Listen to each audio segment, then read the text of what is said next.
Bienvenue dans l'apéro des carreaux spécial Laurence Perrin, qui a donc une double actualité aujourd'hui. La sortie d'une toute petite minute qui sort aujourd'hui donc chez Calman Levy, et puis le poche des jours brûlants chez Pocket. Voilà, on va discuter des deux nouveautés et puis des autres livres de Laurence, puisque c'est ton 7e roman. Et moi, je voulais commencer par remercier Caro, parce que c'est grâce à toi que j'ai découvert Laurence Perrin. C'est elle qui m'a filé Miss Cyclone il y a quelques mois et j'ai adoré ce livre. Je l'ai offert d'ailleurs autour de moi à beaucoup de gens que j'aime qui sont connectés, je crois, donc coucou. Et voilà, ça a été une révélation. Et après, j'ai voulu enchaîner quasiment tous tes livres. Donc, j'ai rattrapé mon retard. Donc, merci Caro. Merci super. À toi Laurence d'être avec nous pour le jour de ta sortie, parce qu'on colle vraiment à l'actu pour le coup. Ouais. Du coup, le jour de la sortie, il dure depuis un petit moment pour moi déjà. Hein. Parce que là, c'est que l'aboutissement. Parce qu'en fait, la sortie d'un livre comme ça, ça fait bien 3 semaines qu'on est dessus, qu'on est sur la finalisation. Et donc, sur déjà des libraires qui l'avaient lu, des messages que j'ai reçus. Donc, il existe déjà pour moi depuis un petit moment. Et il existe d'autant plus quand j'ai reçu le carton hier matin. Alors là, par contre, je l'ai eu entre les mains. Il est allé rejoindre les autres, voilà. Alors, tu vas nous raconter, tu vas te présenter et puis nous raconter comment tu es venue à l'écriture, s'il te plaît. Eh ben, je suis venue à l'écriture en me trompant de métier déjà. Mais j'ai mis du temps à comprendre. En fait, j'ai été journaliste pendant plus de 20 ans. Je pensais que c'était pour moi... j'ai toujours voulu écrire depuis petite, en fait. Et donc, voilà, donc être journaliste, pour moi, c'était bien. Sauf que j'avais pas l'âme d'une journaliste. C'est-à-dire que j'ai toujours eu du mal à me lever le matin pour aller vers les autres, à poser des questions. Quand j'allais, par exemple, j'étais critique de cinéma pendant un moment, j'allais à Paris à des conférences de presse d'acteurs comme Georges Clooney, plein d'autres qui m'échappent. Enfin, Georges Clooney déjà. Georges Clooney, ça y est, tu nous fais rêver là. Voilà. Et je pense que je devais être la seule à pas poser de questions en fait. J'ai toujours préféré, et j'ai réalisé ça, j'ai toujours préféré être dans l'observation, ce qui n'est pas une bonne chose dans le journalisme, parce que le journalisme, c'est être dans l'action. Et moi, les seuls endroits où je me trouvais bien, c'est les rares fois, par exemple, j'ai assisté à des procès au tribunal, que j'ai relaté des procès, parce que pour le coup, je n'avais pas à intervenir. Et puis donc d'être critique de cinéma, parce qu'il suffit de regarder un film et puis d'en parler. Et autrement, c'est pas que je suis timide, mais j'avais du mal avec cet aspect-là, en fait. Donc j'ai fait 10 ans de journalisme sportif, alors je déteste le sport, qu'on soit bien d'accord. Mais comme avant, je travaillais dans le milieu de la Formule 1 et j'adorais le milieu de la Formule 1, je suis rentrée par ce biais-là, en fait, dans le journalisme. Et donc, je suis restée 10 ans là. Après, c'était un travail qui était très prenant parce qu'on travaillait en milieu d'après-midi jusqu'au milieu de la nuit. Et puis, moi, j'ai commencé à avoir des enfants. Et j'en ai eu 6. Donc, au bout d'un moment, je me suis calmée au niveau des horaires. Et donc, on a fini par me donner la responsabilité d'un supplément culturel. Et là, je me suis éclatée jusqu'au moment où je ne me suis plus éclatée du tout, quoi. Je sais pas, ça a été le crise de la middle crise life. Et je me suis dit, à un moment, écoute, tu vas avoir 45 ans, tu as toujours voulu écrire des romans, si tu prends pas le risque maintenant, tu vas le regretter toute ta vie. Et donc, j'ai profité d'une opportunité où un départ était organisé dans des bonnes conditions, hein, parce que j'avais quand même 6 enfants et puis j'étais toute seule avec eux, donc divorcée, voilà. Et j'ai dit aux enfants, on va manger des patates, mais... maman veut être écrivain. Et donc, voilà. Et donc, j'ai démissionné. Et je suis allée finir un roman que j'avais commencé 10 ans avant, pendant mon dernier congé maternité. C'était La drôle de vie de Zelda Zonk, que je connaissais personne dans le monde de l'édition. Je l'ai écrit à la bibliothèque municipale à côté de chez moi. Et j'ai fini par faire une bêtise, c'est-à-dire l'auto-publier, ce qu'il ne faut pas faire, hein, parce qu'on vous demande des sous, puis en fait, on vous vend ça comme des boîtes de petits pois, donc ce n'est pas ce qu'il faut faire. Et puis finalement, j'ai vu que par le biais d'Internet, c'était une bonne opportunité de se faire connaître gratuitement, hein, parce que ce n'était pas le moment où je dépense de l'argent non plus. Et j'ai fait ça, et puis il se trouve que les lecteurs ont fait le reste. Donc, j'ai été contactée par des éditeurs et j'ai refusé. J'ai tout refusé parce que moi, je me trouvais bien comme ça. Je gagnais ma vie tous les mois. On m'envoyait ce que je gagnais sur mes livres numériques tous les mois. Et donc, je ne voyais pas pourquoi, en fait, j'allais signer avec un éditeur avec qui j'aurais des droits d'auteur une fois par an et puis avec une vie un peu plus compliquée, jusqu'à ce que quelqu'un me persuade de le faire, et qui s'appelle Caroline Lépée. Ton éditrice. Oui. Et puis voilà, prix Maison de la Presse, et puis le reste a suivi. Alors, je rebondis justement, tu nous as dit combien de temps tu avais mis à écrire Zelda Zonk. C'était la petite question qu'on avait posée pour notre jeu. Alors, on a eu plein de réponses. On a eu de 3 mois à 9 ans et quelques. Et du coup, c'est Pauline qui gagne l'exemplaire des Jours Brûlants chez Pocket, puisque c'est la qui a donné la bonne réponse. Voilà, bravo Pauline. Voilà, petit aparté. Voilà, petit aparté pour Pauline. Alors, la précision, c'est quand même que il y a un temps pour tout, parce que quand j'ai relu ce que j'avais écrit 10 ans avant, alors il n'y avait pas grand-chose, il devait y avoir une 50aine de pages, mais mon Dieu, je me suis dit, mais heureusement que je n'ai pas continué, parce que c'était nul. L'idée était bien, était bonne, mais alors, l'écriture était pas bonne, quoi. Je crois que j'avais besoin de 10 ans de plus pour pouvoir m'exprimer mieux, vivre des choses, et puis voilà, quoi. Alors du coup, premier roman, prix Maison de la Presse, qui est un gros prix justement, qui permet d'être distribué de manière assez importante dans tous les points de vente, déjà Maison de la Presse et les librairies. C'est du coup, pour un premier roman, c'est énorme en fait. Ah ben, tu te prends un immeuble sur la figure quand on t'appelle pour te le dire. Hein. Le roman n'est même pas paru, quand on te dit tu as le prix Maison de la Presse. Ouais. Ben, ouais, voilà, ça a été vraiment quelque chose ça a été incroyable, quoi. Je me suis dit, ça y est, tout est... Enfin, je rentre dans la cour, quoi, dans la vraie cour. Et puis non, parce qu'en fait, il faut travailler, il faut remettre son ouvrage sur le métier tous les ans. Et il faut être persévérant, parce qu'on peut avoir des déceptions. Il y a des livres qui sont moins lus que d'autres. Je parle de Mystic Clone, par exemple, qui n'a pas été un succès énorme à sa sortie. Mais non. En grand format, non. Puis alors moi, je tombais d'un prix Maison de la Presse à Mystic Clone, qui n'a pas trouvé vraiment son public à sa sortie, et puis qui maintenant le trouve maintenant. Alors, l'avantage d'un livre, c'est qu'il vit toujours, quoi. Et là, il se rattrape. Puis il y a la fameuse deuxième vie en poche aussi. Bah, la fameuse deuxième vie qui dure longtemps, quoi. Et c'est avec ça que... Puis plus on publie de livres, plus on en écrit, plus les gens découvrent ceux d'avant. Donc il y a une certaine...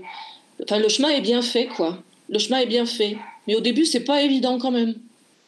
C'est pas évident. Il y a des moments où on se dit, je vais laisser tomber parce que voilà, je vais faire autre chose, aller, je sais pas, faire autre chose, quoi. Puis non, il faut tenir. Et tes enfants, ils ont dit quoi quand tu leur as dit « va manger des patates, maman veut devenir écrivain » Ils étaient déçus parce qu'ils profitaient quand même de tous mes voyages gratos à Disneyland pour les avant-premières. Ma fille aînée est allée voir George Clooney, elle est allée voir toute l'écurie de pas de Star Academy, de comment ça s'appelle ce film de High School Musical à un moment. Donc ils se sont dit les privilèges vont tomber. Bah oui, ils sont tombés les privilèges, mais enfin bon, à un moment il faut s'occuper de soi aussi, quoi. Ouais. Donc voilà. C'est une belle histoire en tout cas, parce que c'est un challenge complètement réussi. Et puis aujourd'hui, tu es une auteure installée. Ça va, ouais. Alors, tu nous disais tout à l'heure que tu écrivais, donc là, tu es en train d'écrire ton 8e roman ? Oui, alors en fait, c'est pas le 8e, là, c'est le 10e. Parce qu'en fait, il y en a 2 qui sont parus uniquement en numérique. D'accord. Ceux-là, j'en suis très fière, enfin, j'en suis fière aussi, parce que ça fait partie de ceux qui m'ont fait découvrir, en fait, sur Internet. Hein, avant que je mette que j'y rajoute la drôle de vie de Zelda Zonk. Et ces 2 romans-là, pour le moment, ils sont qu'en numérique parce qu'on n'arrive pas en fait à aller trouver le temps pour les publier, quoi. Oui, parce qu'en fait, vu que tu as une actu, une nouveauté tous les ans, il faudrait l'intercaler à un moment donné ou... Voilà, c'est du boulot, je veux dire, c'est du boulot, bon, déjà d'écrire, et puis on se doute pas quand on est... Moi, j'ai découvert des tas de choses en tant qu'auteur. On se doute pas qu'un roman, une fois que tu l'as terminé, il y a un temps fou avant la parution parce qu'il y a énormément de travail derrière, du travail que moi, du coup, en étant chez moi, je ne vois pas, je vois pas ce travail. Et il est fait, quoi. Il y a l'aspect commercial, il y a la recherche de la couve, il y a des relectures successives, des corrections éventuelles. Et puis il y a tout un tas de métiers comme ça autour derrière les auteurs qui sont inconnus en fait et qui font que le livre va paraître dans des bonnes conditions 6 mois après avoir terminé de l'écrire. C'est énorme. Moi je l'ai terminé début novembre ce livre. Je suis déjà dans une autre actu parce que je suis déjà en train d'écrire le prochain. À chaque fois il y a une année de décalage en fait. Ouais. Quand il sort, quand il sort ce livre, moi je suis déjà dans l'histoire d'après. Je suis obligée parce que de toute façon, enfin obligée, mon Dieu, c'est pas le calvaire non plus. Hein. Mais il faut que je commence parce que j'en rends un tous les ans, quoi. Et puis j'ai envie, je peux pas me passer d'écrire. Et puis c'est mon métier, et puis je vis de ça et je fais ça. C'est ce que je fais, c'est uniquement ce que je fais, à part voyager quand on avait le droit. Et alors attends Laurence, du coup les 2 livres là qui sont toujours, qui sont jamais sortis en papier, ils s'appellent comment? Parce que pour tous ceux qui aiment ta plume et qui ont lu tous tes livres, peut-être qu'on peut se les procurer. Oui, bien sûr. Alors ils sont parus dans le chat. Ils sont parus aux éditions de l'Épée. D'accord. Le premier s'appelle Stockholm. Et c'est celui-là, en fait, en vrai, qui m'a vraiment fait connaître sur les réseaux sociaux. Enfin, sur les réseaux sociaux. Sur Amazon Kindle, pour ne pas le citer. Okay. Parce que c'est ce roman que j'ai mis en premier, parce que je le trouvais moins difficile d'accès que La drôle de vie de Zelda Zong, qui pour moi était vraiment un pavé. C'était un pavé où j'avais vraiment envie de raconter des choses qui peuvent être un peu dures quand même. Et là, j'avais choisi une histoire un peu plus légère, qui n'est pas tant que ça finalement à la relecture, mais qui a eu un énorme succès et qui a permis que j'en écrive un autre qui s'appelle Ted, que j'ai rajouté dans la foulée. Et donc, Stockholm, c'est l'histoire d'une espèce de Paris Hilton où Kim Kardashian, ça se passe à New York, qui un jour, c'est une héritière, son père travaille dans le pneu, c'est le roi du pneu à New York, et qui un jour va se faire enlever dans une banque dans un bureau avec des tas de gens quelques personnes qui ne sont pas du tout de son milieu. Donc, elle va s'apercevoir que d'être sur les réseaux sociaux, puis de se pavaner sur les marches du Met pour le bal annuel, et ben c'est pas ça qui vous rend populaire en fait, voilà. Et ces gens-là sont enlevés par un type qui est complètement mystérieux et elle sait pas pourquoi. Et en fait, il y a une histoire derrière qu'on découvre au fur et à mesure. C'est elle qui voulait, c'est elle, et on sait pas pourquoi, et on va le découvrir après. D'accord. Donc, et ensuite, il y a eu Stockholm, donc du syndrome. Et je vois que tu as une fan qui nous avait donné tes 2 titres tout de suite, Michel, qui a dégainé en mettant Ted et Stockholm, donc il doit les connaître. Donc pour ceux qui ont déjà lu tous les romans de Laurence, vous pouvez aller télécharger du coup Michel Marcelier peut-être. Ouais, exactement. Voilà. Et Ted, ça raconte l'histoire d'une jeune femme qui écrit, qui vit dans l'East Village à New York toujours. Elle est un peu recluse, cette jeune femme. Elle a des problèmes psychologiques. Elle a divorcé il n'y a pas trop longtemps. Elle sort pas. Pourquoi ? Parce qu'elle a découvert 10 ans avant que sa mère lui racontait gentiment qu'en fait, elle est la fille de Ted Bundy, qui était quand même le plus grand tueur en série américain. C'est réel. C'était un type très séduisant, mais qui a tué, qui était nécrophile et absolument abominable. Et donc, elle est persuadée, cette jeune femme, qu'en fait, elle a son sang ayant son sang dans les veines, qu'elle aussi, elle est. Ok. D'accord. Elle peut être dangereuse. Donc, elle s'isole et elle écrit des polars très, très glauques, sans vouloir écrire l'histoire d'amour qu'elle rêve d'écrire, parce qu'elle juge que pour elle, c'est une catharsis, quoi. Voilà. Ok. Voilà, c'est ça. Excellent. Je vous ai mis le lien dans le chat au cas où si certains sont intéressés. Voilà. Et tout ça nous amène à la nouveauté. Voilà. Une toute petite minute qui sort aujourd'hui aux éditions Kalman Levy. Est-ce que tu peux nous pitcher l'histoire ? Alors, avant qu'on en lise un extrait, s'il te plaît. Oui, alors, pitcher l'histoire. Alors, c'est l'histoire d'une... ça se passe en deux périodes, c'est des chapitres alternatifs. Ça commence le 31 décembre 1995 dans Hell's Kitchen à New York. Et c'est 2 amies pour la vie qui ont 17 ans toutes les deux, qui vont passer un réveillon chez des amies. Elles ne sont pas du même milieu, toutes les deux. Il y a Madeleine qui est de l'Upper East Side et il y a Estrella qui est du Bronx. Et toutes les deux, elles s'adorent apparemment, sauf qu'à un moment, elles vont s'éclipser dans une salle de bain. Et ce qui se passe, c'est qu'il va y se passer quelque chose, on ne sait pas. Et en fait, le truc, c'est que Madeleine a tué, elle a assassiné, enfin, elle a tué Estrella. Donc, elle avoue, il n'y a pas de problème, elle a 17 ans, elle veut faire sa peine. Personne ne comprend pourquoi, personne ne comprend pourquoi elle a fait ça. Vraiment, c'est une incompréhension totale. Elle va faire ses 20 ans de prison. Alors, les chapitres, à chaque fois, oscillent entre cette époque de 1996, du 1er janvier 1996, où elle va rentrer en prison. Les années passent, donc on assiste aux 20 ans de prison alternativement avec sa sortie de prison 20 ans plus tard. Et c'est quelques mois qui vont suivre sa sortie de prison. Donc on est en 2016. Et comment on fait quand on a 38 ans, qu'on est rentré en tôle à 17 ans, qu'on n'a rien connu de la vie en fait, on n'a pas connu de mec, on n'a pas connu l'amour, on n'a rien connu. Comment on explique quand on ressort, quand on a 38 ans, qu'on est vierge? Comment on explique à un homme comme ça que ce qu'on a fait? Est-ce qu'il y a un moment jusqu'où c'est trop tard en fait pour le dire ça? Est-ce qu'on peut se faire des amis? À quel moment on dit, alors qu'on est méconnaissable parce que l'histoire s'est passée 20 ans avant puis que tout le monde l'a oublié, à quel moment on dit, en fait, moi en vrai je suis pas horticultrice parce que c'est ce qu'elle est devenue en prison, horticultrice. En fait, je suis horticultrice, mais je suis aussi assassin, quoi. J'ai égorgé ma meilleure amie quand j'avais 17 ans. À quel moment on explique tout ça? C'est ce que je voulais raconter cette fois-ci. Je crois qu'à un moment donné, tu dis dans le livre qu'elle a vieilli sans grandir. Ouais. Et effectivement, d'avoir eu cette privation parce qu'elle était en prison pendant 20 ans, elle a effectivement vieilli, mais elle n'a pas grandi, elle n'a pas vécu toutes les étapes de la vie qui font que tu grandis. Eh ben non, parce que c'est le corps qui vit en prison. Mais le reste, en fait, tu t'adaptes à une vie qui n'était pas faite pour être la tienne. C'est comme je dis aussi à un moment, finalement, elle a l'impression d'être dans une immense soirée pyjama de 100 filles où les filles ne s'entendent pas ensemble, quoi. Et voilà, comment on fait pour évoluer dans ce milieu-là. Alors, il faut savoir aussi une chose, c'est que cette histoire se passe à la prison de Bedford Hills, et qui est une vraie prison, avec des vraies prisonnières, avec des vraies histoires. C'est-à-dire que c'est un peu comme le truc de Titanic, c'est-à-dire que tout le monde est vrai dans cette histoire, dans le film, sauf les deux héros. Ben là, c'est pareil. Okay. Tout le monde est vrai, sauf les deux héroïnes. Toutes les prisonnières que vous allez rencontrer comme elles sont toutes des prisonnières qui ont réellement fait ce qu'elles ont fait, et que j'ai eu, je ne veux pas dire plaisir, mais que j'ai eu une immense curiosité à fouiller, parce qu'il y en a certaines qui ont vraiment connu une rédemption incroyable après avoir fait des choses terribles.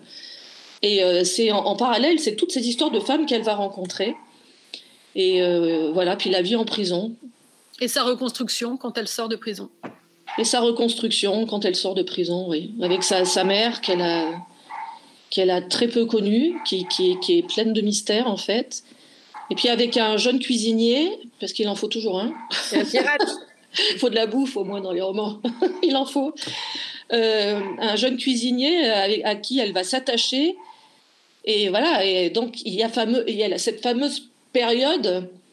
À quel moment au début on se dit non mais je vais rien lui dire parce qu'après de toute façon je vais pas m'attacher à lui. Je vais rien lui dire, il m'aide juste pour trouver un job, ce gars-là. Il est gentil, de temps en temps, il me donne à manger parce qu'on a un peu sympathisé, mais on va pas aller trop loin. Et puis, au bout d'un moment, il y a le truc, il faut que je lui dise. Mais c'est trop compliqué, hein, parce que quand on passe le bon moment, après, on se dit c'est trop tard, comment on peut revenir en arrière? C'est vrai que c'est hyper compliqué. Voilà. Et on se doute pas de ça, parce que... Surtout que Madeleine, dans mon histoire, j'ai voulu volontairement que ce soit une personne normale. Pour montrer que c'était une chose qui pouvait arriver à n'importe qui. Mais c'est ce qui fait que ton livre est bouleversant, c'est que, comme tu dis, c'est une jeune fille complètement normale à laquelle on peut complètement s'identifier. Et c'est d'autant plus perturbant qu'on se dit que... Voilà. Et elle assume complètement ce meurtre. C'est ça qui est fou, du haut de ses 17 ans. Elle dit j'assume et je ferai mes 20 ans de prison alors qu'on lui propose des remises de peine à un moment donné. Et elle dit non, je vais aller jusqu'au bout en fait. Oui, parce qu'elle n'est pas dangereuse, elle fait de la bonne conduite et elle est normale, quoi. C'est une fille normale plongée dans une toute petite minute qui est la conduite en prison pendant 20 ans, quoi. C'est peut-être une petite minute qui aurait jamais pu se produire vous verrez quand vous lirez le livre, mais par exemple, ça aurait jamais pu se produire à l'extérieur dans un parc. Il fallait un contexte pour ça. Il fallait cette salle de bain un soir de réveillon. Alors moi, je propose de lire le premier extrait. Voilà. Parce que c'est vraiment au tout début du livre. Je n'ai pas voulu qu'on te soumette les extraits, Laurence, donc du coup, tu vas découvrir. C'est totale surprise. Avec ma meilleure amie pour la vie, on va se faire tatouer une étoile sous le sein gauche. On ira à St. Mark's Place, dans l'East Village, avant de rejoindre des copains à Hell's Kitchen. Parce qu'on a décidé que c'était la meilleure chose à faire le dernier jour de 1995. Estrella, en espagnol, veut dire étoile. Mais c'est juste un hasard qui tombe bien. Moi, je crois au destin. J'étudie la poésie française au lycée et j'aime cette citation de Paul Éluard. Un rêve sans étoile est un rêve oublié. Nous, on va vivre une vie différente, qu'on n'oubliera pas quand on sera vieille. Nous, on sera des résidus marrants, pas comme mes grands-parents tout coincés ou les vieux que soigne la mère d'Estrella à la maison de retraite. La plupart ont tout oublié. Et peut-être qu'on ne sera jamais vieille. Un jour, il faudra qu'on y réfléchisse. On se laissera le choix pour que tout reste beau. Je m'en fous d'être un peu riche, comme dit Estrella. Je m'en fous qu'elle ne le soit pas. C'est un truc qui ne nous intéresse pas. On a décidé que cette année, qui commence cette nuit, on partirait toutes les deux. On ne sait pas encore trop où. Peut-être aider dans un orphelinat en Haïti ou soigner des éléphants en Afrique. Ce sera notre vie à nous. L'étoile, c'est pour ça. C'est elle qui nous obligera à ne rien oublier. J'ai hâte d'être à ce soir. Voilà, on parle de ce fameux 31 décembre 1995 quand tout va basculer. Ouais. Et donc voilà, Madeleine, elle est très attachée à Estrella. C'est vrai que le début du livre, les bras nous en tombent parce qu'on a l'impression qu'elles sont inséparables, amies pour la vie. Et puis, tout d'un coup, le coup près tombe. Enfin, il y a ce meurtre et ton histoire démarre. Je dirais que c'est un de tes romans les plus bouleversants. Est-ce que tu as eu ces retours-là également? J'en avais discuté avec ton éditrice qui m'avait dit qu'elle était assez d'accord avec moi. Ouais, parce que encore une fois, ça touche. Mais je trouve que celui, j'ai pas de préférence moi dans mes romans. J'en ai qui m'ont poursuivi plus que d'autres pour des raisons sentimentales, mais je trouve que, par exemple, le personnage de l'autre livre qu'on va évoquer, qui sort en poche, le personnage de Joanne, qui est une mère de famille tout à fait normale aussi, qui va péter un plomb et puis à qui il va arriver un truc tout à fait presque anodin et qui va la conduire à Vegas. Je trouve qu'elle est bouleversante aussi parce que c'est un truc où je pense que toutes les mères, enfin on en parlera peut-être après, toutes les mères ont déjà pensé un jour à tout laisser tomber parce qu'on se sent toxique pour ses enfants et que voilà. Donc elle aussi, elle est bouleversante. Et les autres héroïnes sont... Ouais, enfin, je sais pas, peut-être que le sujet abordé cette fois, comme ça parle vraiment... Enfin, la prison, on ferme les yeux sur la prison. On ferme les yeux. C'est un endroit qu'on connaît pas volontairement parce que si les gens sont mis là, c'est effectivement pour qu'on les oublie, pour qu'ils soient pas dangereux, pour qu'ils nous agressent pas, pour qu'ils payent. Mais comme je dis toujours, c'est un peu étrange la prison parce que d'après ce que j'en ai étudié, c'est quand même un endroit, en fait, ça vaut un moment, comme elle le dit dans le roman, c'est un peu comme pour se venger de quelqu'un, on le tue. Mais il s'en fout, le type, d'être mort. Il ne le sait pas qu'il est mort. Après, il n'y a pas de conséquences. Les conséquences, c'est pour la famille. C'est pas... en fait, le fait de rentrer en prison, on a l'impression qu'en fait, ce qui compte, c'est l'énoncé du verdict, parce qu'après, c'est juste s'habituer à une autre vie, quoi. Et ça, on ne voit pas la prison de ce côté-là. On ne le voit pas souvent. C'est que... Voilà, donc c'est peut-être pour ça que c'est bouleversant, surtout parce que ça peut arriver à n'importe qui. Peut-être aussi parce que... Ton âge aussi, je pense. L'âge de Madeleine, qui fait que 17 ans, tu te dis que, Joanne, dans Les Jours Brûlants, c'est une mère de famille, elle est installée dans sa vie, elle a déjà vécu. Et moi, ce qui m'a perturbée, c'est Madeleine, parce qu'elle a 17 ans, justement, et on se dit, c'est terrible. C'est foutu, quoi. C'est foutu. Ouais, et puis, en plus, on la retrouve, donc, selon les chapitres, à 17 ans ou 20 ans plus tard. Oui. Donc, on a les deux personnalités. Je me demandais, parce que du coup, forcément, elle ne s'exprime pas pareil. Dans le livre, comment tu as fait pour passer d'une jeune fille de 17 ans à une jeune femme, finalement, qui a 20 ans de plus, en termes de ton, tu vois, en termes de style, d'écriture? Parce que je les ai lus les deux. Tu les as écrits les uns après les autres ou tu as d'abord écrit toute la partie? Non, mais je me suis... Non, j'écris... En plus, moi, quand je commence à écrire, je prévois absolument rien du chapitre d'après, quoi. Ah ouais, ça m'épate. Non, je sais ce que je veux raconter, mais alors, par contre, j'ai pas de plan, j'ai rien, je sais pas comment ça va finir. Ça m'emporte comme ça. Il y a des fois des personnages qui apparaissent et je les ai pas prévus, donc ça change un peu le cours de l'histoire. Mais je me suis aperçue, en terminant le livre, c'est ce que j'ai dit à une de mes filles, je lui ai dit, c'est marrant parce que finalement, je m'aperçois que ce livre, en fait, tu peux le lire un chapitre sur deux. Un chapitre sur deux en recommençant après. C'est-à-dire 1996, 97, machin, tout ça. Et puis après, de revenir au début, au lieu d'alterner les chapitres, on peut les enquiller les uns après les autres, en sautant un chapitre sur deux et en revenant après au début. Et c'est ce que, une fois que je me suis aperçue de ça, là, j'ai vraiment veillé à donner des références qui soient, qui fassent écho du chapitre précédent à celui qui allait suivre, quoi. Et pour qu'on s'y retrouve, par exemple, ça parle. J'ai mis en parallèle le 11 septembre qui est vécu du fin fond de la prison, donc une catastrophe pour l'Amérique. Et en parallèle, dans le chapitre suivant, c'est l'élection de Donald Trump qui a été une catastrophe pour l'Amérique. Et ce qui est drôle, c'est qu'en fait, l'élection de Donald Trump, tout ce que je raconte, c'est ce que moi j'ai vécu. J'ai vécu ça, je raconte mon histoire, comment je l'ai vécu, je raconte ce que j'ai vu, je raconte la fille au bar avec ses longs cheveux qui pleurait, qui avait l'air d'une étudiante, les cocktails, j'étais avec ma fille et son copain, et les cocktails qu'on essayait de boire à 1h du matin et que curieusement on n'arrivait pas à nous saouler parce qu'on était tellement choqués que quelquefois le corps refuse de te soulager de ça. Je raconte tout ce que j'ai vu dans le métro le lendemain matin, c'est-à-dire les gens qui étaient, mais j'ai jamais vu ça dans le métro de New York. Groggy. Mais complètement. À gare, ouais. Et ça, c'est ce qui me permet de raconter. Ça, c'était un chapitre qui est complètement autobiographique, quoi. Le 11 septembre, non, parce que j'étais pas en prison pour le 11 septembre. Est-ce que tu as vécu aux États-Unis? Parce que du coup, tu parles des États-Unis. Ah oui. Et d'ailleurs, il y a Marion qui dit dans le chat, pourquoi cette passion pour les USA?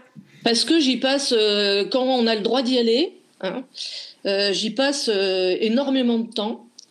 Parce que j'ai découvert New York il y a plus de 10 ans maintenant, et que quand je suis arrivée là-bas, je voulais pas y aller à la base, c'est mes enfants qui ont voulu y aller.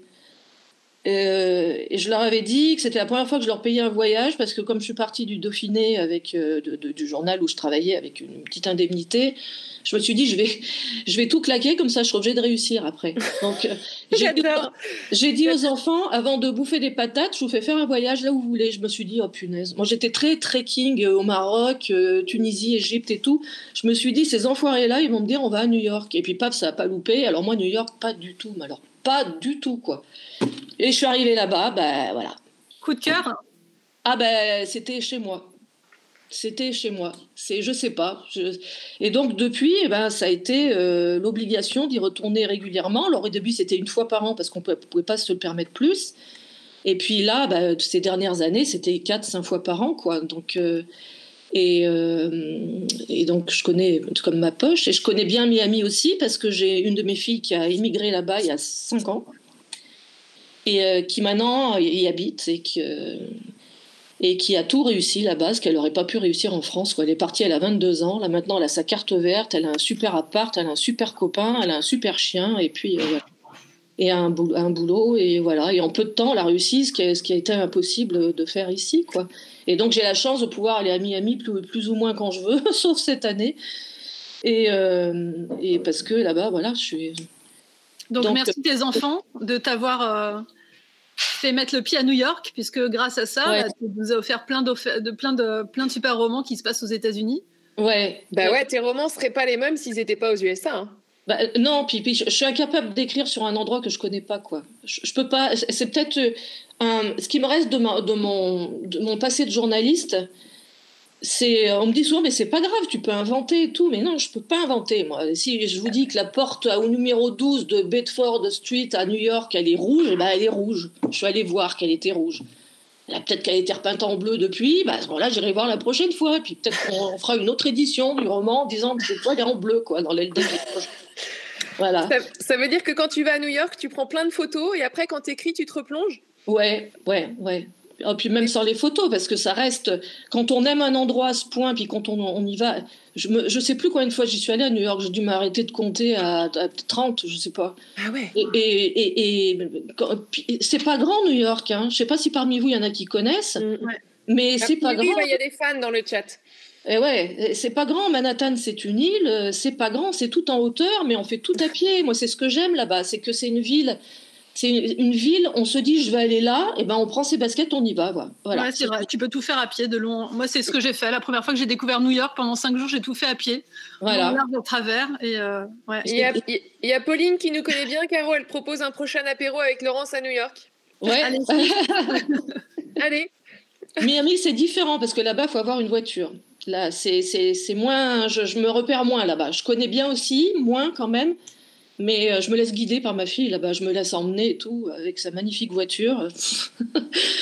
Et donc voilà. Mais New York, c'est moi. Moi, j'y vais souvent seule à New York. J'aime bien y aller seule. Quand j'y vais seule, je vais au tribunal, assister à des procès, je vais visiter tous les cimetières de la ville. Je fais des trucs qui gonflent mes enfants. Enfin, quoi qu'au procès, elles sont déjà allées avec moi. Mais t'y vas, par exemple, parce que ça te plaît d'aller dans les cimetières et d'assister à des procès, ouais. ou t'y vas dans l'intention d'écrire ton prochain roman? Non, j'y vais parce que ça me plaît. Je suis fascinée par ça. Et le tribunal, une fois, il m'arrivait un truc extraordinaire là-bas, qui n'arriverait pas en France, je suis persuadée. J'étais avec 2 de mes enfants, et on prend le schedule, enfin le programme à l'entrée, donc il faut déposer les téléphones portables et tout, puis on dit en fonction des étages, à telle salle, il y a tel truc. Bon. Et on monte pour assister, cette fois-ci, on assistait à un plaidé coupable, ce qu'ils appellent un pli guilty là-bas. Et donc, nous voilà derrière un prisonnier, alors combinaison orange, les mains dans le dos et tout, vénézuélien, il n'y avait personne dans la salle, sauf nous. Et ce type, il y avait son interprète, il y avait son avocate, et puis il y avait le procureur, et il y avait le juge sur sa chaire, comme ça, très impressionnant. Et donc, il plaidait coupable. Alors, il ne parlait pas un mot d'anglais. Et en fait, il avait balancé 2 kilos de cocaïne. Alors ça, je le raconte aussi dans mon roman, en le mettant sur le dos de quelqu'un d'autre. Il a balancé vite fait 200 kilos de cocaïne dans le port de New York quand il avait vu les flics arriver vers son bateau. Bon. Et voilà le gars qui décide de plaider coupable, et le président lui explique, lui dit, écoutez, comme on voit dans le New York Unité Spéciale par exemple, comme il lui dit, écoutez, si vous plaidez coupable, vous allez faire de la prison là, vous n'aurez pas les moyens de vous défendre, et en plus quand vous allez sortir, on va vous expulser aux États-Unis. Et il lui explique ça d'une manière mais pédagogue complètement, quoi. C'était admirable. Et nous voilà à la fin du plaidé coupable. Et là-dessus, ma fille complètement terrorisée, qui me met un grand coup de coude dans les hanches, et qui me dit « Maman, il y a le juge qui t'appelle !» Je dis « Oh punaise !» Et donc, je me lève comme ça. « Yes, Your Honor !» Je me disais « Ça y est, je suis dans un film !» Et le type, il me demande, le juge immense me demande « Vous êtes là, vous êtes intéressé par… » Alors j'ai dit oui, il me dit parce que vous êtes seul dans la salle. J'ai dit oui, mais j'aime bien venir, et puis j'écris des livres, et voilà. Ah bon Et il a pris l'avocat général, enfin le procureur, l'ADA, l'assistant du procureur avec lui, l'avocat, ils sont venus me parler pendant 30 minutes du procès, du plaidé coupable. Ils sont venus. Ensuite, le procureur nous a emmenés dans son bureau, et il nous a donné des clés USB que si je pouvais les faire sertir d'or et les porter autour du cou avec marqué Tribunal de New York, que je le ferais, quoi. Il y a des choses comme ça qui font que c'est magique, qu'il y a des choses qui se passent pas ailleurs que là-bas, quoi. C'est fou. T'as des fans qui te suivent sur tes pages Facebook et Insta qui mettent que tu as déjà aussi filmé des tournages. Ah bah oui, il y a pas oui. longtemps un souvenir de tournage. Ouais, là j'ai filmé. Je suis avec ma fille. On est des fans absolus de New York Unité Spéciale.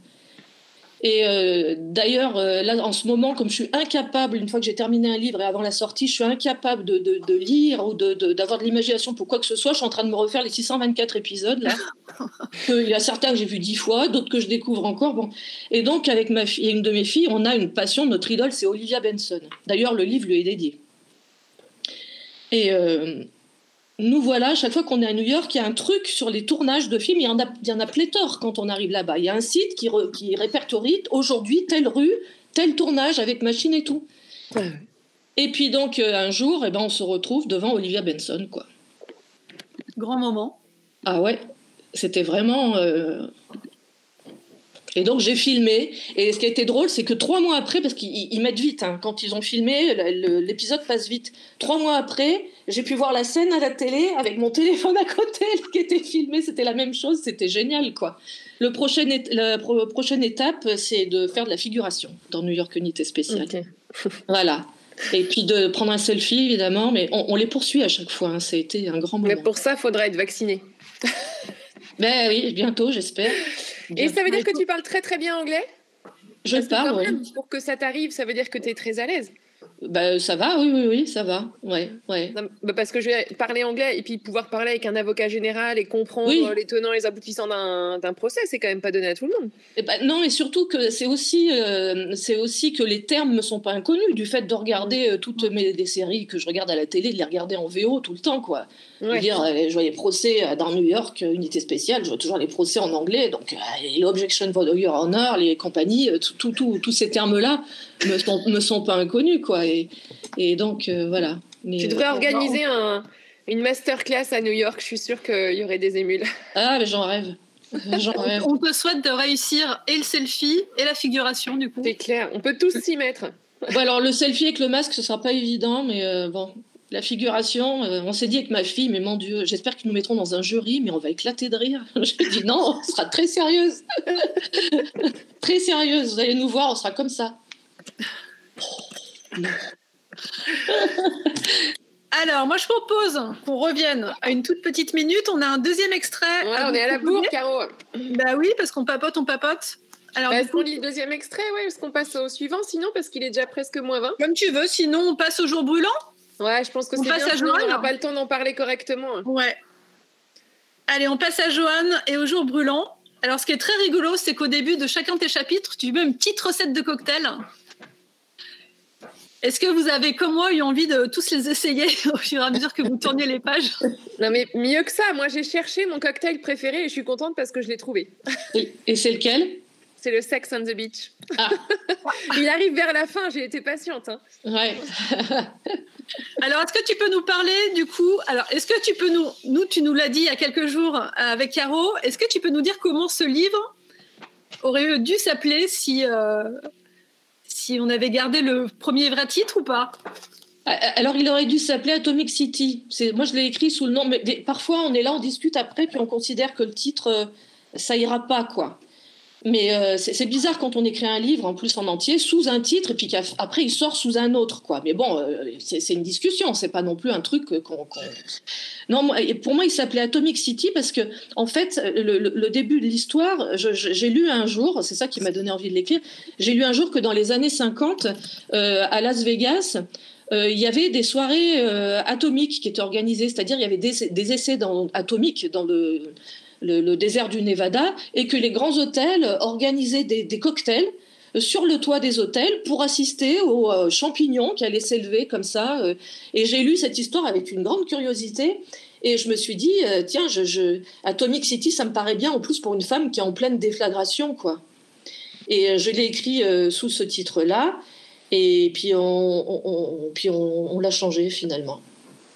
Voilà. Alors, il y a Isabelle dans le chat qui dit les jours brûlants, c'est un petit événement entraîne de grands changements et ce personnage féminin est d'une force incroyable.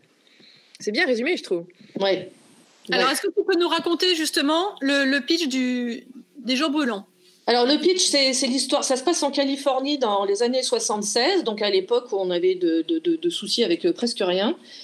Et ça se passe à Modesto, qui est une ville un peu dortoir, mais qui est plutôt sympathique. C'est là où a été tourné American Graffiti de George Lucas. Et c'est l'histoire d'une femme qui à l'approche de la quarantaine. Elle est très heureuse, cette femme, dans la vie. Elle travaille pas, parce que bon, à l'époque, on avait le droit. Hein. Elle a un mari qui est chirurgien, donc elle n'a pas besoin non plus. Mais alors, dans la vie, elle est très heureuse, quoi. Elle fait des soirées cocktails pour ses amis, d'où les cocktails. Elle a 2 enfants qu'elle adore. Une fille qui commence à être hyper féministe parce que c'est le début de la révolution avec Gloria Steinem, etc. Et qui la considère un peu comme une mère au foyer un peu méprisable. Bon, à part ces frictions, il n'y a rien, quoi. Et puis, bref, c'est le bonheur sur Terre. Elle aime son mari, qu'il aime, il n'y a pas de tromperie, il n'y a rien. Ils sont heureux, ces gens. Ils se sont mariés, ils avaient 17 ans, et ils sont heureux. 17 ans après, ils sont encore heureux. 17 ou 18 ans, bon. Et puis un jour, elle a vécu dans une famille heureuse, vraiment. Elle a connu que le bonheur. Et puis un jour, elle rentre de la bibliothèque, elle est sur son vélo, là c'est libre dans son petit truc, et puis il y a un type qui sort d'un fossé, qui la fout par terre et qui lui pique son sac, et c'est un junkie. Et il va l'insulter, il va la traiter de tous les noms. En soi, elle s'en sort pas trop mal parce qu'en fait, elle va se retrouver avec 2-3 ecchymoses, c'est pas très grave. Mais alors, c'est l'irruption de la violence en fait dans cette vie qui a été si parfaite jusque-là. Si lisse en fait. Si lisse, mais en même temps heureuse quoi, pas emmerdante du tout comme vie, enfin vraiment bien quoi. Et en fait, elle va s'effondrer intérieurement quoi, parce que la violence, elle a jamais connu ça, la violence verbale, la violence physique. Je sais pas si ça vous est arrivé d'être insulté dans la rue ou d'être agressé, tout ça, enfin plus gravement. Mais même si c'est pas très grave, on peut en ressentir quelque chose de vraiment qui. Et donc elle va commencer à faire des bêtises, c'est-à-dire qu'elle va faire un truc un jour qui va tout déclencher, c'est-à-dire qu'elle va se retrouver dans le hall dans un grand supermarché Walmart, et puis elle va se tromper de caddie. Vous savez ce qu'on dit on entend dans les haut-parleurs, la personne s'étant trompée de caddie et priée de la rapporter au rayon où elle l'a trouvé. Elle, sauf que elle est fascinée par ce qu'il y a dans le caddie, parce que dans le caddie, en fait, il y a que des choses qu'elle n'aurait jamais achetées elle-même. Il y a de quoi faire un curry, il y a des choses comme ça. Et elle va se dire dans la tête que, en fait, elle essaierait bien tout ça. Et elle va garder le caddie. Elle va payer son caddie, mais elle va le garder en imaginant que la femme qui a eu ça, elle aurait pu se défendre devant le type qui l'a agressée. Elle l'imagine. Et en tout cas, tout ça, ça va devenir une drogue.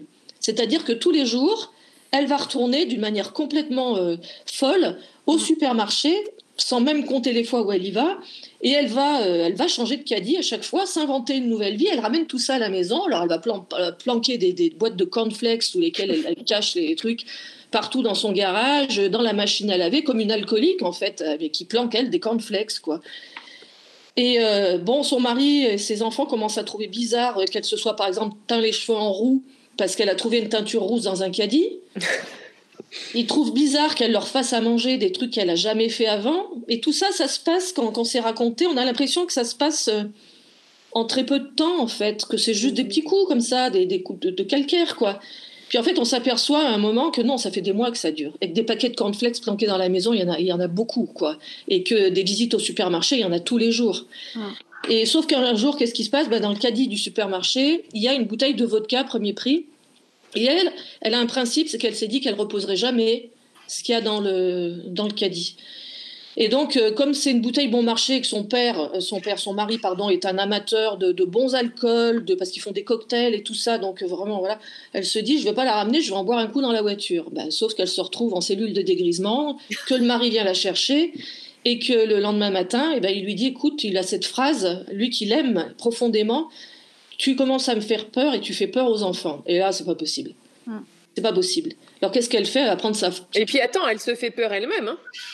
Elle commence à se faire peur parce qu'elle se reconnaît plus. Et puis voilà. Et donc, elle en arrive à cette logique de tous ces gens qui disparaissent chaque année. J'ai vu qu'il y avait quand même 30 000 personnes qui disparaissaient volontairement en France chaque année. Vous vous rendez compte ? C'est énorme. C'est énorme. C'est énorme. On en retrouve beaucoup. Mais il y en a environ 1 millier qu'on ne retrouve jamais. Alors, on en retrouve certains parce qu'ils sont morts.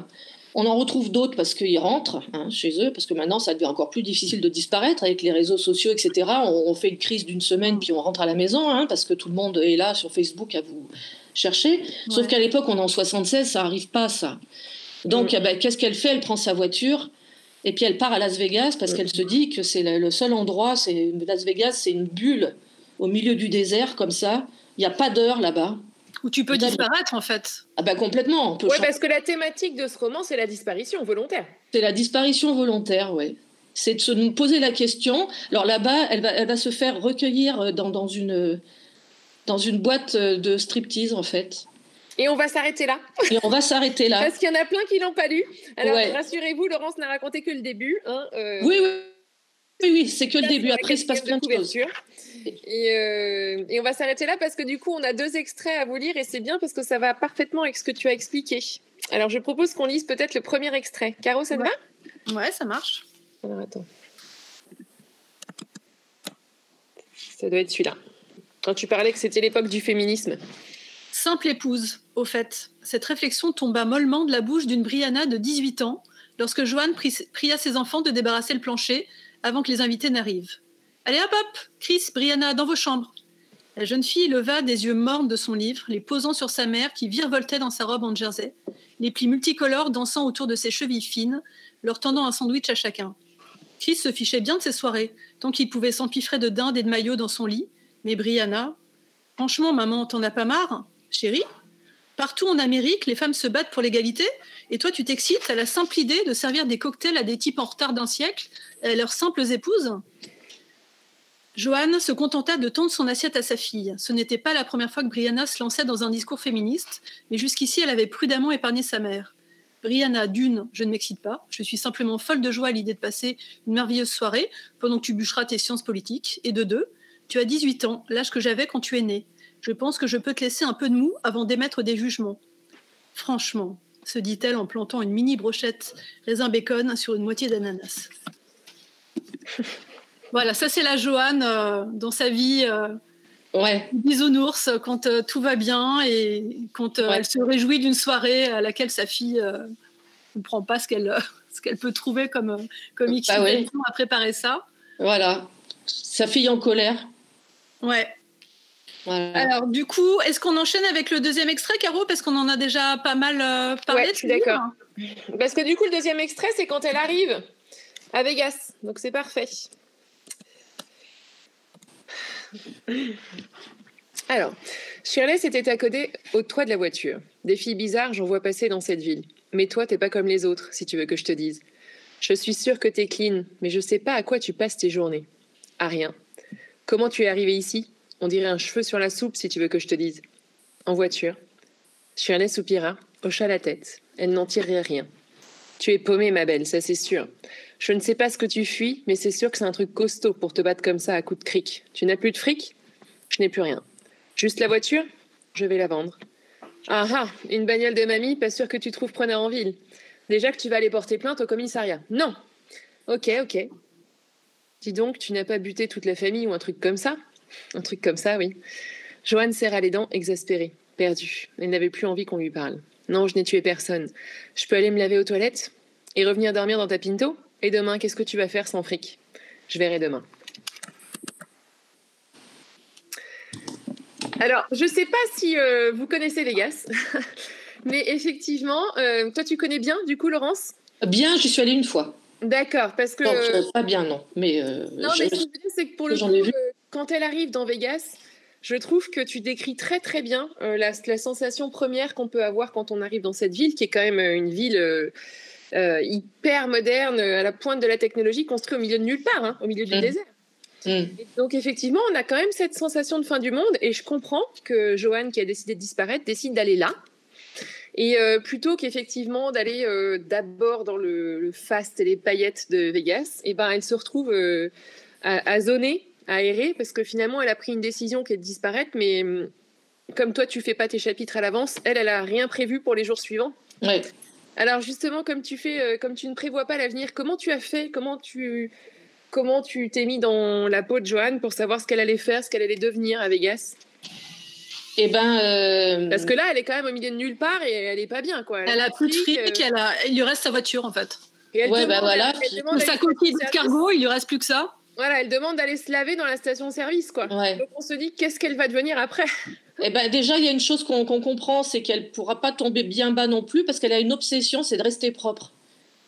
Donc, elle ne veut pas devenir une clocharde, donc il faut qu'elle trouve une solution, elle ne sait pas quoi, puis cette solution va venir à elle sous une manière complètement inattendue, avec cette fameuse femme caissière dans une station-service qui va lui donner une échappatoire une curieuse échappatoire, mais qui correspond complètement à Vegas, quoi.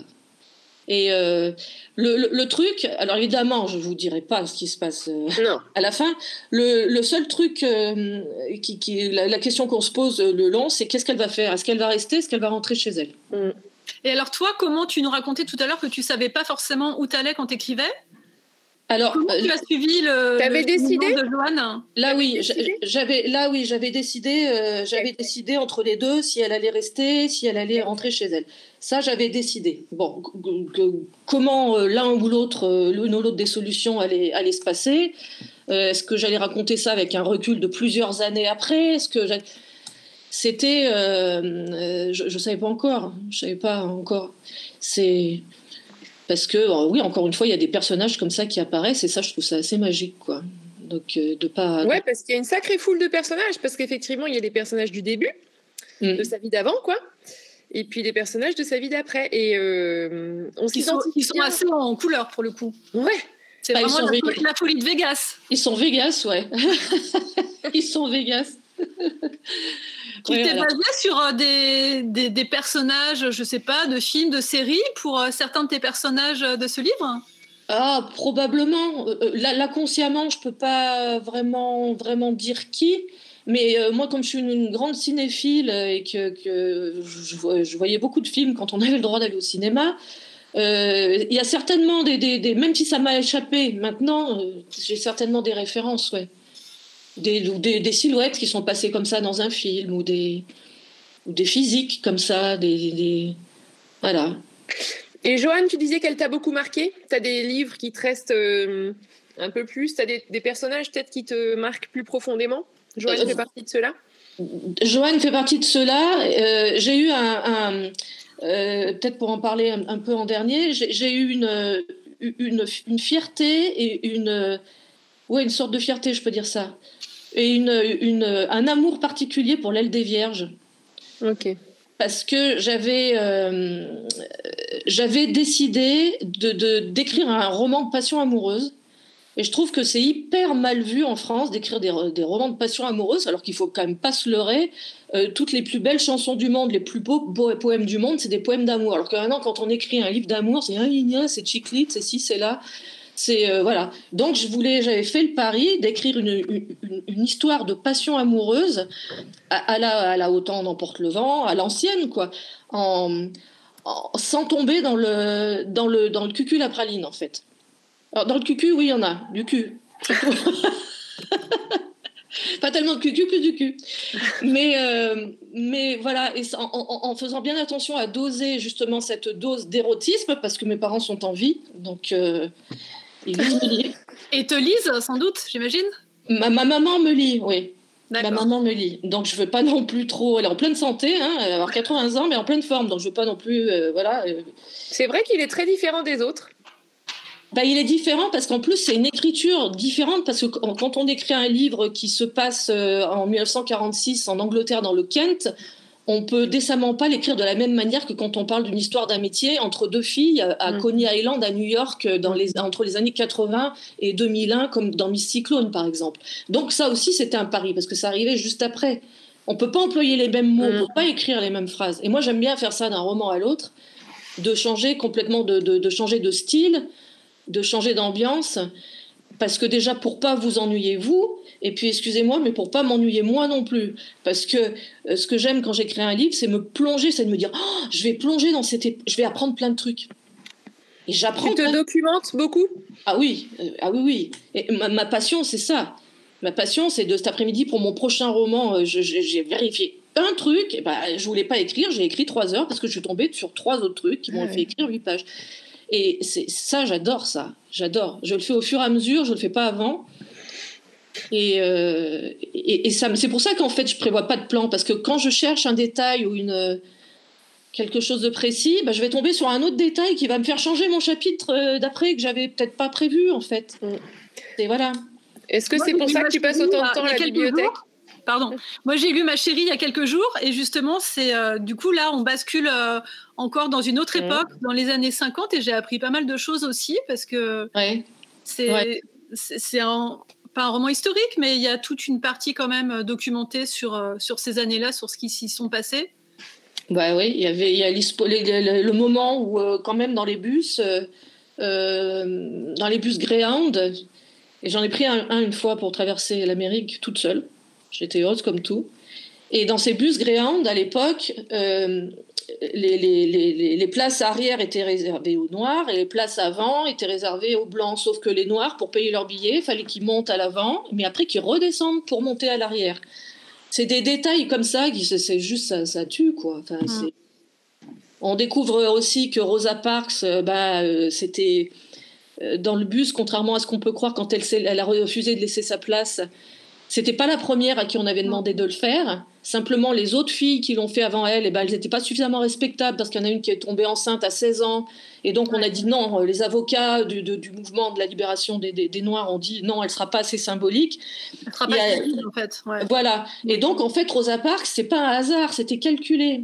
Et c'est magnifique ce qu'elle a fait, mais c'était calculé. Ça a été calculé avec des avocats, avec une association, parce qu'on a considéré qu'elle était très bien vue, elle était d'une bonne famille, elle était très bien vue dans sa ville, et que le message porterait loin avec elle, plus qu'avec une gamine de 16 ans qui était tombée enceinte d'un homme marié entre-temps, après avoir fait cette esclave dans le bus, quoi.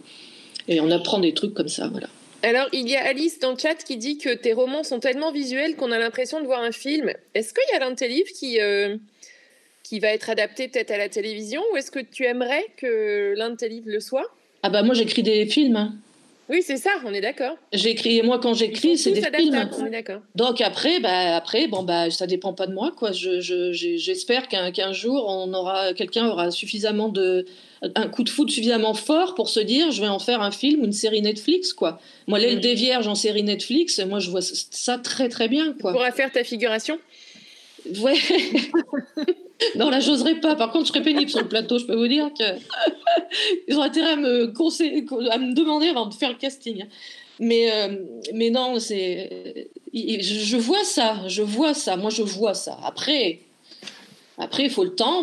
Puis ça arrivera peut-être jamais. Et peut-être ça arrivera dans 50 ans, quand je serai plus là. Peu importe, mais au moins, j'aurais écrit mes films. Je l'aurais fait, quoi. Alors, l'heure tourne hyper vite, il est presque 20h. Moi, je voulais te poser une petite question par rapport à la sortie de tes 2 livres, Les Jours Brûlants l'année dernière et puis Une toute petite minute cette année. On est en confinement. Comment ça se passe? Qu'est-ce que ça change avec tes lecteurs? Est-ce que du coup, tu es beaucoup plus sollicité sur les réseaux sociaux puisqu'on ne peut pas te voir dans des salons? Comment tu as vécu ces 2 sorties de bouquins, en fait? Pas très bien, franchement. Pas très bien. Parce que c'est vraiment, on a l'impression en fait, que le livre n'est pas sorti. On a l'impression qu'il ne sort pas. Pour moi, tout ça, c'est très virtuel parce que je l'ai reçu hier, mais moi, je suis à Grenoble en ce moment. Je suis confinée à Grenoble depuis je ne sais pas combien de temps. C'est ce qui est une première pour moi depuis au moins 10 ans. Et j'ai l'impression d'être un peu loin de tout et qu'en fait, ce livre, d'accord, je l'ai dans les mains. Mais tant que j'ai personne... j'ai pas ma pile en face et j'ai pas mes dédicaces à faire et j'ai pas d'échange comme ça à faire, c'est pas comme s'il n'existait pas, mais j'ai vraiment du mal à me faire à cette idée que c'est la 2e année où tout ça c'est du virtuel et que comme j'aime pas spécialement là c'est une rencontre qui me paraît très naturelle et tout, mais il y en a qui sont un peu plus formelles et tout, je suis moins à l'aise et j'aime pas spécialement voir ma tête dans une vignette comme ça. Même avec du rouge à lèvres, j'ai un problème un peu avec mon image, de dysmorphie ou j'en sais rien. Et tout ça, c'est pas confortable du tout pour moi. C'est pas du tout confortable comme pour la plupart des auteurs, j'imagine. Non, mais du coup, on te remercie d'autant plus parce que nous, ça faisait longtemps qu'on attendait cet apéro. Et voilà. On sait qu'effectivement, il y a des auteurs qui sont plus ou moins enclins à participer à un apéro en visio. Mais nous, on a terriblement aimé tous tes romans et c'est vrai qu'on avait envie d'en parler. Et puis, si pour toi, il n'est pas vraiment sorti, pour nous non plus, c'est un peu bizarre, tu sais. Ouais. Parce qu'on attend là dans le chat, je vois des gens qui n'arrêtent pas de dire qu'ils aimeraient te rencontrer, qu'ils espèrent te voir dans le Sud, qu'ils vont te lire, qu'ils aimeraient te rencontrer en vrai. C'est sûr qu'on attend tous ça, donc on verra pas, on sera patient. Mais en attendant, c'était quand même vraiment génial de pouvoir discuter de tout ça parce qu'on a appris plein de choses. Alors, il y a des choses, il y a des choses pour terminer. Je vais quand même. On a 5 minutes encore, hein, on n'est pas pressé. Je vais commencer quand même à bouger. Alors, là, a priori, ça va se faire parce que c'est quand même après-demain. Ah. Donc, après-demain, donc vendredi et samedi, je serai au bord du lac Léman, dans une librairie à Thonon et une autre à Antilles. J'ai quelque chose qui est prévu fin mai, alors à Belleville, je crois. Il y a des choses qui commencent à se mettre en place. Et contrairement à l'année dernière où tout s'annulait à cette époque-là, tout s'annulait. Hein. Toutes les semaines, je recevais un truc annulé. Hein. Là, c'est un peu l'inverse qui se produit. C'est-à-dire qu'on prévoit des trucs. On est en train de les prévoir alors qu'on connaît très bien les conditions dans lesquelles ça peut être organisé, mais on les prévoit quand même. Et puis, on espère que ça mort en poche, fin juin, le dernier week-end de juin. Alors là, oui. Je crois qu'on est tous... là, deux années de suite sans 5 morts, c'est pas possible. Moi, j'arrête d'écrire. Hein. Tu donnes tes dates sur ta page Facebook, on est d'accord? Oui, je vais le faire. J'attends que tout soit confirmé. Alors, j'ai déjà signalé pour ce week-end parce que le chat échaudé craint l'eau froide ou chaude. Je ne sais plus à quelle température il la craint. Mais bon, j'ai attendu quand même le dernier moment pour... Oui, de toute façon, on sait que tout ce qui est annoncé peut être annulé, mais au moins, ça permet de faire des projets, quoi. Voilà. Non, mais c'est bien, il faut en faire, parce que là, on devient fou. Hein. Et puis moi, je suis comme tes lecteurs qui disent qu'ils ont hâte de te rencontrer, parce que ça fait des mois qu'on papote et on s'est encore jamais rencontrés en vrai. Donc, j'ai vraiment hâte aussi que ça soit un grand moment, notre rencontre, parce que ça fait un moment qu'on l'attend. Ouais, on mangera une choucroute. Voilà. En tout cas, mille merci d'avoir été avec nous. Du coup, quand même, on n'a pas du tout eu le temps de parler de Miss Cyclone, mais moi, je voudrais dire que c'est celui par lequel je t'ai découverte. Et vraiment, voilà, j'aime, je crois, à tous tes romans parce que j'aime ton style d'écriture, j'aime cette capacité que tu as à nous immerger dans une histoire et à avoir des chapitres courts, des dialogues rapides, impactants, qui font qu'on a envie de lire et de lire vite. Mais Miss Cyclone, je crois que c'est celui qui m'a le plus marqué. Donc, on n'en parlera pas, mais au cas où. Un formidable roman sur l'amitié, c'est vrai. Voilà. C'est le premier par lequel j'ai commencé aussi. Je suis d'accord. Ils sont tous différents, donc forcément, à un moment, quelqu'un va se sentir touché par l'un d'eux plus par un autre. Et voilà, j'espère pouvoir continuer comme ça à toucher... Et juste une petite info croustillante sur le nouveau, là. C'est-à-dire... Un tout petit truc comme ça. Tu nous emmènes aux États-Unis à quelle période, dans quelle ville? Tu peux nous dire ou pas? Le nouveau? Ouais. Je sais pas si je peux le dire. Ah, juste un petit truc. Si, je peux vous dire un petit truc. C'est, je vous emmène en 1912. Je vous emmène en 1912 après un célèbre naufrage sur un quai new-yorkais. Et le but, c'est pas de parler du naufrage. Le but, c'est de parler de ce qui s'est passé après pour les gens qui ont été rescapés de ça. Et voilà, donc... Encore une autre époque. Ouais, là pour le moment, je suis passionnée par ce que je découvre et par ce que j'écris. Parce que tu fais plein de recherches, j'imagine. Ouais, au fur et à mesure, et je découvre des trucs incroyables. Alors peut-être que j'arriverai pas au bout, peut-être qu'il sera nul, peut-être j'en sais rien. Pour le moment, je suis contente. Peut-être qu'il sera adapté au cinéma. Et peut-être oui, parce qu'à l'air, il n'y aura pas besoin d'effets spéciaux, donc James Cameron n'aura pas besoin d'intervenir. Et voilà, donc je vous l'ai dit, il est sur le feu. Super. Et je sais que d'habitude il faut pas trop en parler, mais j'espère que ça me portera pas malheur. Non, mais en attendant, il y a une toute petite minute qui vient de sortir. Voilà, ça c'est ça le plus passionnant. Voilà, je remonte la couverture, il vient de sortir chez Calman Levy, donc aujourd'hui. Tout beau, tout nouveau. Et on attend vos... Vous avez Les Jours Brûlants chez Pocket qui vient de paraître en format poche également. On attend vos retours de lecture, s'il vous plaît, les uns les autres. Voilà. Et moi, je voulais juste vous informer que mercredi prochain, on reçoit Thibaut Bérard pour Les Enfants Véritables qui est sorti aux éditions de l'Observatoire. Voilà. Et puis, Laurence, mille merci. C'était un plaisir cet apéro avec toi. C'est passé super vite. Tu nous as raconté plein d'anecdotes. C'était un bonheur.